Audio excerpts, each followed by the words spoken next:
நட்சத்திரமும் குணமும் வரிசையில இன்னைக்கு நாம பூர நட்சத்திரத்தை பார்க்கலாம். சிம்ம ராசியில இருக்கக்கூடிய பூர நட்சத்திரம்.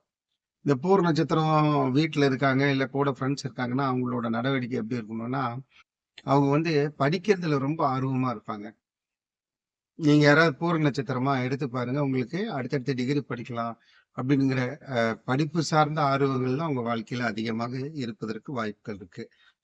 அடுத்தது நீங்க இந்த பூர நட்சத்திரத்துல இருந்து அடுத்த கட்ட பிளான் பண்றீங்க, ஏதாவது ஒரு தடை இருக்கு அப்படின்னா, எந்த சாமியை கும்பிடலாம் அப்படின்னா, சிவன் வழிபாடு உங்களுக்கு சால சிறந்தது. எல்லா சிவனும் பண்ணலாம். இதுல குறிப்பா உத்வாசநாதர் அப்படிங்கிற சுவாமி கும்பிடலாம்.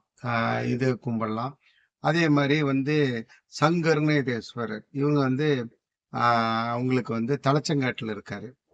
இவங்க 2 சாமியும் போய் வாழ்க்கையில் ஒரு தடவை கும்பிடும்போது உங்களுக்கு மேன்மை கண்டிப்பாக வர இருக்கு. அடுத்தது எந்த வகையான மரத்தை நீங்க கும்பிடுறீங்க அப்படின்னா, இந்த மரம் கொஞ்சம் கஷ்டமான மரம் தான். புரசை மரம். அதை நீங்க எங்கேயாவது சர்ச் பண்ணி டவுன்லோட் பண்ணி வச்சுக்கோங்க. இதை பார்த்து வாருங்கள், அதை வணங்கி வாருங்கள், மேன்மை பெறுவீர்கள்.